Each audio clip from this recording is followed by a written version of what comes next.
तो hello guys, आज हम देखने वाले हैं ऑर्थोगोनल ट्रैजेक्टरीज। यहाँ पे मैं आपको एक चीज़ बताना चाहूँगी, ऑर्थोगोनल मतलब क्या होता है, ऑर्थोगोनल ट्रैजेक्टरीज मतलब क्या होता है, ट्रैजेक्टरी मतलब क्या होता है। ये जो बेसिक चीज़ें हैं, जो बेसिक थ्योरी है, आप ये आपकी बुक से या फिर इंटरनेट पे सर्च करके what is orthogonal, what is trajectory, ये सर्च करके आपके बुक में लिख के रखें। अगर सपोज इस पर कोई MCQ आया, सपोज कोई MCQ आया तो आपको उसका आंसर देने आना चाहिए। इस वजह से ये पॉइंट मैं आपको बताती। मैं डायरेक्टली इसकी थ्योरी, जो भी इसके 2 पॉइंट्स है, जो इसके न्यूमेरिकल्स होते हैं, सब कुछ होता है, स्टेप्स होती है, उससे मैं स्टार्ट करने वाली हूँ। अगर सपोज ऑर्थोगोनल मतलब क्या, ऑर्थोगोनल ट्रैजेक्टरीज मतलब क्या, ट्रैजेक्टरीज मतलब क्या, इस पे क्वेश्चन आया तो आपको पता होना चाहिए। इस वजह से मैं आपको होमवर्क के तौर पे ये बता दी हूँ कि आज आपको क्या सर्च करना है। ऑर्थोगोनल मतलब क्या, ऑर्थोगोनल ट्रैजेक्टरी मतलब क्या, उसकी जो डेफिनेशन होती है वो लिख के रखनी है, और ट्रैजेक्टरीज मतलब क्या, उसकी डेफिनेशन लिख के रखनी है। आपका एक भी मार्क छूटना नहीं चाहिए। इस वजह से मैं ये चीज़ आपको बता रही। ये जो हमारा ऑर्थोगोनल ट्रैजेक्टरी होता है वो 2 पार्ट्स में डिवाइड होता है। एक होता है रेक्टेंगुलर कार्टेशियन कोऑर्डिनेट्स और दूसरा होता है पोलर कोऑर्डिनेट्स। तो सबसे पहले हम देखेंगे रेक्टेंगुलर कार्टेशियन कोऑर्डिनेट। इसके कुछ स्टेप्स देखेंगे प्रॉब्लम सॉल्व करने की। ओके, एकदम आसान है, आपको ये काफ़ी आसान लगेगा। ये और इसके आगे का जो भी है वो दोनों काफ़ी आसान है। ओके, सबसे पहले क्या है, हमें क्या करना है, जब भी हम प्रॉब्लम सॉल्व करेंगे सबसे पहले गिवन लिख के लेना है। जो भी प्रॉब्लम दिया होगा, उन्होंने बोला है ऑर्थोगोनल ट्रैजेक्टरी से इसे सॉल्व करो, रेक्टेंगुलर कार्टेशियन कोऑर्डिनेट से सॉल्व करो, और वहाँ पे प्रॉब्लम दिया होगा, वो ये प्रॉब्लम आपको क्या करना है, सबसे पहले पहली स्टेप में लिख लेना है। वो आपका गिवन होगा, कुछ भी नहीं करना है, सिर्फ वही सेम टू सेम कॉपी किया। नेक्स्ट सेकेंड स्टेप में हम क्या करेंगे, उसे with respect to X differentiate करेंगे। ओके, ये याद रखना है, उसे with respect to X differentiate करेंगे और इलिमिनेट कांस्टेंट करेंगे। हम जब क्वेश्चन को देखेंगे हमें पता चल ही जाएगा कि उसमें ये चीज़ कांस्टेंट है, इसे पहले नहीं देखा, ये पक्का कांस्टेंट होगा, ऐसे हमें पता चल जाएगा देखते ही। तो उस कांस्टेंट को कैसे इलिमिनेट करेंगे, देखो हम क्या करेंगे। देखो सपोज हमें क्वेश्चन आया y is equals to M X, Y is equals to M X question आया, तो यम यहाँ पे क्या है हमें दिख रहा है, y और x तो समझ में आता है, ये यम क्या है, ये यम क्या होगा, ऑब्वियसली एक कांस्टेंट होगा। तो हम क्या करेंगे, उसी यम की वैल्यू निकालेंगे। कैसे निकालेंगे, जो x है यम के मल्टीप्लिकेशन में उसे यहाँ पे दूसरी साइड में भेज देंगे, तो वो क्या आ जाएगा, y अपॉन एक्स क्या आ गई, यम की वैल्यू। हमारा क्या था पहले, y is equals to M X था, यहाँ पे हमने क्या की, सिर्फ और सिर्फ क्या की, यम के वैल्यूज को निकाला, यम की वैल्यू को निकाला। और यम की वैल्यू को कैसे निकाला, जो x मल्टीप्लिकेशन में था यम के साथ, उसे ही वहाँ पे दूसरी साइड में भेज दिया और हमारी आ गई यम की वैल्यू। तो वैसे ही क्या करेंगे, हम ऐसे करके जो भी हमें क्वेश्चन दिया होगा जिसमें हमें पता चल जाएगा कि ये चीज़ कांस्टेंट है, तो हम क्या करेंगे, वहाँ से उस कांस्टेंट की वैल्यू कुछ एडजस्टमेंट करके निकाल देंगे।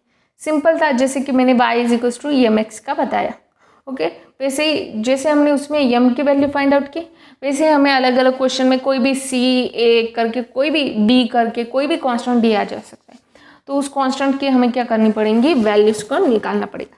तो वो कैसे करेंगे, सिंपल हम हमारा जो भी गिवन दिया है उसमें ही एडजस्टमेंट्स करेंगे और वहाँ पे उसकी वैल्यूज को निकाल देंगे। उसके बाद क्या करेंगे, थर्ड स्टेप में उन्होंने क्या बोला है, अगर आपके क्वेश्चन में dy बाई डी एक्स है तो आपको उसे रिप्लेस करना है minus D X by D Y. मतलब क्या करना है, जहाँ पे भी dy बाई डी एक्स है उसकी जगह क्या लिखना है, आपको minus D X by D Y लिखना है। कुछ भी नहीं करना है, सिर्फ उसकी जगह वो चीज़ को रख देना है, लिख देना है। ओके, नेक्स्ट क्या करना है, उसे सॉल्व करना है। किससे सॉल्व करना है, VS फॉर्म से सॉल्व करना है। VS मतलब क्या, वेरिएबल सेपरेबल फॉर्म। देखो यहाँ पे आ गया, मैंने जैसे कि पिछले वीडियो में बोला था वेरिएबल सेपरेबल फॉर्म का हम यूज़ करेंगे, तो यहाँ पे हम उसे यूज़ करेंगे। आपको पता ही चल जाएगा वेरिएबल सेपरेबल फॉर्म को कैसे यूज़ किया जाता है प्रैक्टिकली। ठीक है, तो सबसे पहले प्रॉब्लम से ही सॉल्व कर देते हैं। ओके, तो ये फोर्थ स्टेप के बाद हमारा क्या आ जाता है, आंसर आ जाता है। तो ठीक है, डायरेक्टली प्रॉब्लम पे चले जाते हैं। तो प्रॉब्लम भी मैंने क्या लिया है, आपके लिए सिंपल प्रॉब्लम लिया है। इस पर कुछ ऐसे बहुत डिफ़िकल्ट प्रॉब्लम आपके एग्ज़ाम में नहीं आएगी। ठीक है, आपको सॉल्व करते आएगी, ऐसे ही प्रॉब्लम एग्ज़ाम में डाले जाते हैं। डिपेंड क्या करता है, आपने कितनी पढ़ाई की है उस प्रॉब्लम को, और उस चीज़ को पढ़ाई की है या नहीं की है। कोई भी पॉइंट ऐसे नहीं आता कि बहुत आउट ऑफ सिलेबस है, आपके सिलेबस में है ही नहीं, बी के आप स्टूडेंट है, बैचलर ऑफ इंजीनियरिंग है, पर आपको मास्टर का क्वेश्चन डाला है। ऐसा एग्ज़ाम में नहीं होता है। आप जितना आप पढ़ते हो क्या नहीं, उस पॉइंट को, इस पे डिपेंड करता है कि वो आपको एग्जाम में आने वाला है या नहीं। इस वजह से डरने का नहीं है, प्रॉब्लम हमेशा आपको ऐसे ही आएगी जो आप सॉल्व कर सके। एकदम डिफ़िकल्ट प्रॉब्लम आपकी एमसीक्यू एग्ज़ाम में तो नहीं डाल सकते। और अगर आपकी एग्ज़ाम थ्योरी भी हुई, ओके, आप ये 1-2 साल बाद वीडियो देख रहे, आपकी एग्ज़ाम सपोज थ्योरी है, तब भी मैं बोल रही हूँ स्टेप्स को फॉलो करें, आपको ऑब्वियसली मार्क्स मिल जाएंगे, आपका आंसर 100% आ जाएगा। अगर आपको कुछ दिक्कत आती है, इंटीग्रेशन सॉल्व करने नहीं आता है, तो स्टेप्स के मार्क्स मिल जाएंगे। आप इतनी सारी स्टेप्स कर रहे हो, उसके मार्क्स मिल जाएंगे। इतना कुछ उसमें सोचने जैसा नहीं है कि कैसे होगा, क्या होगा, ये फॉर्म तो कुछ समझ ही नहीं आ रहा, नहीं, वैसा कुछ नहीं है। ठीक है, सॉल्व करते हैं। y = mx हमारा क्वेश्चन है। जो मैंने एग्जाम्पल पहले दिया था वैसे ही क्वेश्चन मैंने लिया, क्यों, तो आपके दिमाग में वो चीज़ फिट हो जाए कि चीज़ें कैसी है। तो पहली स्टेप क्या है, गिवन लिखना है। देखो y = mx मैंने वापस लिख लिया। इन्होंने यहाँ पे बोला है कि रेक्टेंगुलर कार्टेशियन कोऑर्डिनेट से इसे सॉल्व करना है। ठीक है, इसी वजह से मैंने कुछ वहाँ पे लिखा नहीं, ज़्यादा सॉल्व y = mx लिख लिया। ठीक है, यहाँ पे नेक्स्ट स्टेप पे हमें क्या करना है, differentiate with respect to x। हम में से हर किसी को डेरिवेटिव आता है, सिंपल सी चीज़ है।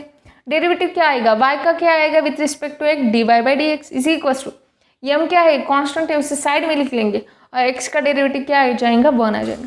मैंने इससे पहले भी बहुत बार बोला है, हमेशा याद रखें, कांस्टेंट जब प्लस और माइनस में होता है उसका डेरिवेटिव क्या आ जाता है, 0 आ जाता है। पर कांस्टेंट किसी साथ हो, मल्टीप्लिकेशन में हो या फिर डिविडेशन में हो, कांस्टेंट अगर मल्टीप्लिकेशन में हो या फिर डिविडेशन में हो वेरिएबल के साथ, सपोज हमारे यहाँ पे वेरिएबल है x और x के साथ हमारा कांस्टेंट है, यहाँ पे जैसे हमारा m x करके, तो वो कैसे है, मल्टीप्लिकेशन में है। m कैसे है, x के साथ कैसे है, उसका रिलेशन मल्टीप्लिकेशन में है, तो वो 0 नहीं होगा। जब हमारा कांस्टेंट प्लस और माइनस में होता है, अकेला होता है, तब भी वो 0 होता है। जब हमारा कांस्टेंट मल्टीप्लिकेशन या फिर डिविडेशन में होता है, वेरिएबल के साथ होता है, तब वो 0 नहीं होता। ये चीज़ मैं आपको पहले वीडियो से बता रही हूँ, जो मैंने पहला मैथमेटिक्स का बनाया था, उस वीडियो से लेके अब तक जितने भी बार डेरिवेटिव की बात आई है, मैंने ये चीज़ आपको हमेशा याद दिलाई है। और हमेशा ये चीज़ आपको याद रखनी है, ये आपको चीज़ भूलनी नहीं है, ये आपको आगे भी काम में आएगी।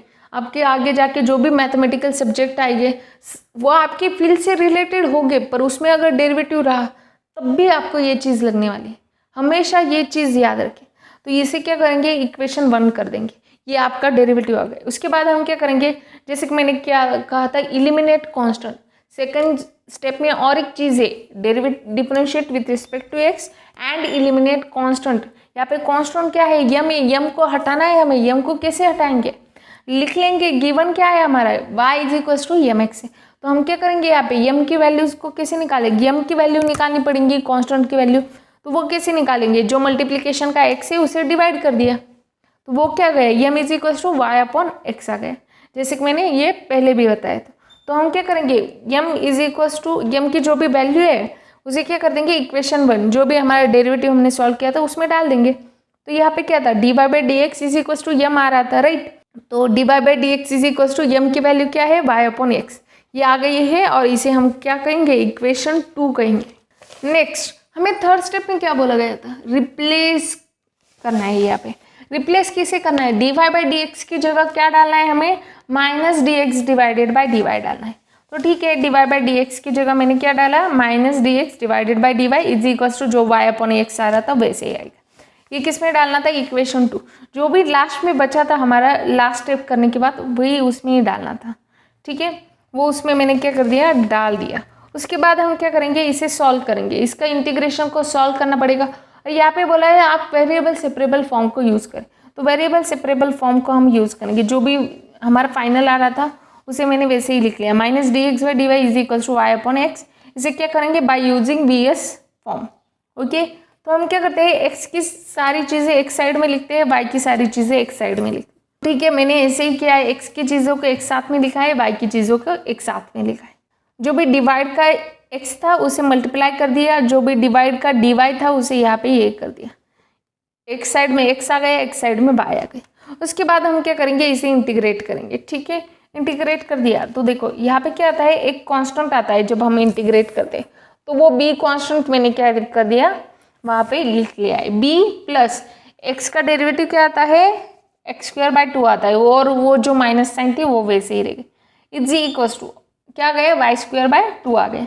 तो कांस्टेंट हमने क्या कर दिया था, एक साइड में लिख लिया था। तो हम क्या करेंगे, यहाँ पे जो भी -x²/2 है उसे क्या कर देंगे, y के साथ भेज देंगे। ओके, y और x साथ में रहो तुम। तो मैंने क्या किया, उसे लेफ्ट हैंड साइड से कहाँ पे शिफ्ट कर दिया, राइट हैंड साइड में शिफ्ट कर दिया, ताकि वो प्लस हो सके और y और x साथ में दिख सके। ये सब हम कर सकते हैं। एमसीक्यू में आपको जो भी ऑप्शन दिया होगा उसके हिसाब से आपको एडजस्टमेंट करनी पड़ेगी। यहाँ पे थ्योरी में आप क्या कर सकते हैं, आपके हिसाब से कुछ भी कर सकते हैं। आपको जैसा दिखना चाहिए आप वैसे भी एडजस्टमेंट कर सकते हैं। जो भी -x था मैं उसे वैसे नहीं देख सकती थी, मैंने उसे वैसे साइड में दूसरी साइड में भेज दी। देखो यहाँ पे मैंने बॉक्स किया है इस चीज़ को, यहाँ पे भी आपका आंसर खत्म हो सकता है। यहाँ पे भी आप अगर थ्योरी में ये इसे कर रहे हैं तो यहाँ पे आप लिख, अगर आपको आगे सॉल्व नहीं करना है इसे तो ओके चलता है, यहाँ पे छोड़ दो तो भी चलता है। मैं चाहती हूँ कुछ एडजस्टमेंट करूँ, मैं चाहती हूँ कि डिनोमिनेटर में कुछ ना रहे, ये अच्छा सा एक ऐसी टर्म दिखे छोटी सी, इस वजह से मैं कर रही हूँ इसमें एडजस्टमेंट। ये आपके ऊपर है, आपकी करनी है या नहीं करनी है। अगर सपोज आपके एमसीक्यू एग्जाम में जो आपको ऑप्शन दिया है उसमें कुछ एडजस्टमेंट्स की है उन्होंने, तो आपको वो एडजस्टमेंट करनी पड़ सकती है।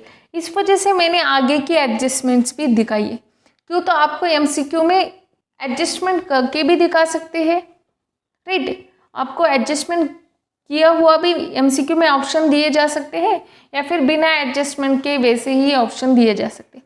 तो दोनों प्रकार में कैसे होता है ये आपको पता चले, इस वजह से मैंने यहाँ पे वैसे किया है। अगर डिनोमिनेटर में कोई भी चीज़ आपको नहीं दिखती है तो उसने क्या किया है, ऑब्वियसली डिनोमिनेटर की चीज़ को हटाया है। तो यहाँ पे देखो इन दोनों का डिनोमिनेटर सेम है, तो मैंने क्या किया, उसे साथ में लिख लिया, x² + y² डिवाइडेड बाई 2। तो मैं क्या कर दूंगी, उस 2 को दूसरी साइड में भेज दूंगी। तो मैंने 2 को दूसरी साइड में भेज दिया है, तो वो क्या गया, 2b = x² + y²। तो देखो 2b की वैल्यू क्या हो सकती है, देखो मेरी सारी चीज़ें कैसी है, x² + y²। तो मैं क्या चाहती हूँ, मेरा कांस्टेंट भी कैसा दिखे, c² करके दिखे। ओके, तो 2b की वैल्यू क्या है, c² है, ऐसा मैं कंसीडर कर रही हूँ।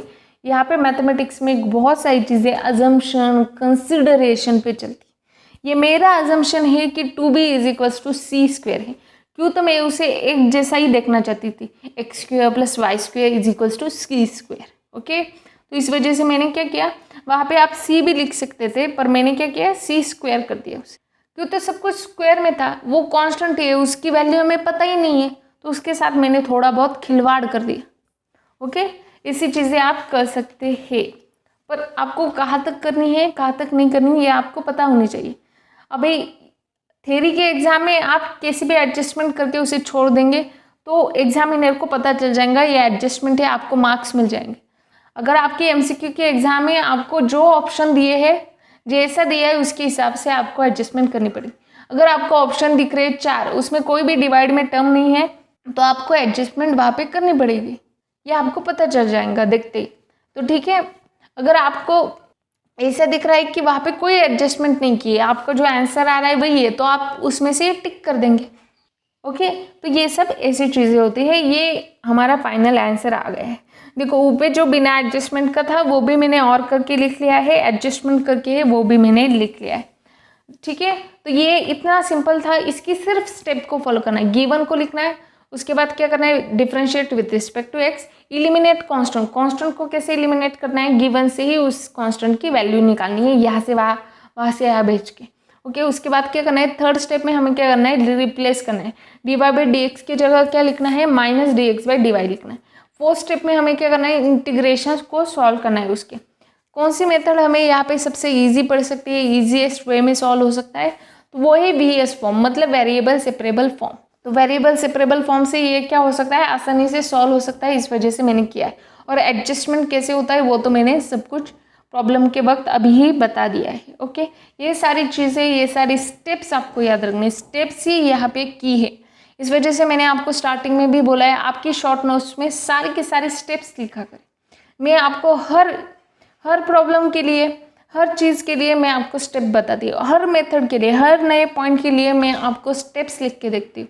तो उसके पीछे रीज़न क्या है, ताकि आपको वो चीज़ें, आपको एक ट्रैक मिल जाए कैसे कैसे आपको आगे जाना है, आप बीच में कोई भी चीज़ छूटे ना आपकी। इस वजह से ये स्टेप्स लाइन में मैंने करके आपके लिए रखी। आप जो मैं सिस्टमेटिक तरीके से वीडियो बनाती हूँ, इसका आपको कैसे यूज़ करना है ये आपको पता होना चाहिए। अगर आप अच्छी तरीके से उसका यूज़ करते हैं तो आपको एग्ज़ाम में अच्छे से अच्छे मार्क्स आ सकते हैं। अगर आप उसे सिस्टमेटिक, और मैंने इतनी मेहनत से ये सिस्टमेटिक सब कुछ दिया है, पर आप कैसे कर रहे हैं, स्टेप्स को फॉलो नहीं कर रहे, स्टेप को लिखते नहीं है। सबसे पहले प्रॉब्लम स्टार्ट होती है, आपको क्या करना है, वो पॉइंट नया स्टार्ट हुआ है, आपकी बुक में सारे स्टेप्स को लिख लेना है। मैं स्टेप दी ही किस लिए, तो वो सारे स्टेप्स को आपको लिखना है, पर आप स्टेप्स को नहीं लिखते, आप प्रॉब्लम को लिखते हैं कैसे सॉल्व किए। तो ये आपकी गलती है। आप उस चीज़ को मैंने जैसे सर्व किया है आप उसे ले नहीं सकते, ये आपकी प्रॉब्लम है।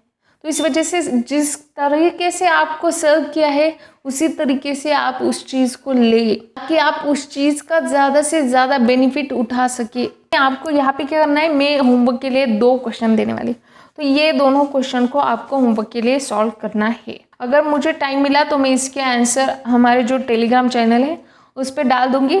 अगर मैं टेलीग्राम चैनल पे नहीं डाल सकी तो इसके आंसर आपको आपके बुक में डेफिनेटली मिल जाएंगे। ओके, ये बुक में से ही मैंने क्वेश्चन लिए हैं, तो आपको इसके आंसर 100% बुक में मिल जाएंगे। तो आप वहाँ से भी इसके आंसर चेक करने के लिए रेफर कर सकते हैं कि इंटीग्रेशन क्या है, फाइनल आंसर क्या है। ठीक है, तो इसमें कुछ डिफिकल्टी नहीं है। तो ठीक है, आज का हमारा पॉइंट हो गया है। ऑर्थोगोनल ट्रैजेक्टरी जो था उसका पहला जो था रेक्टेंगुलर कार्टेशियन सिस्टम, वो हो गया है कार्टेशियन कोऑर्डिनेट। नेक्स्ट इसमें हम ऑर्थोगोनल ट्रैजेक्टरी का सेकंड पार्ट देखेंगे जो है फॉर पोलर कोऑर्डिनेट सिस्टम, और उसका थ्योरी भी देखेंगे, स्टेप्स भी देखेंगे, और उसके बाद उसके प्रॉब्लम भी सॉल्व करेंगे। ठीक है, तो आज के लिए बस इतना ही, और उसके साथ ही नेक्स्ट वीडियो के साथ ही हमारा ऑर्थोगोनल ट्रैजेक्टरी पूरा का पूरा खत्म हो जाएगा। ठीक है, तो आज के लिए बस इतना ही। अगर वीडियो पसंद आ रहा है तो वीडियो को लाइक करें, चैनल को सब्सक्राइब करें और वीडियो को शेयर करना ना भूलें। Thank you.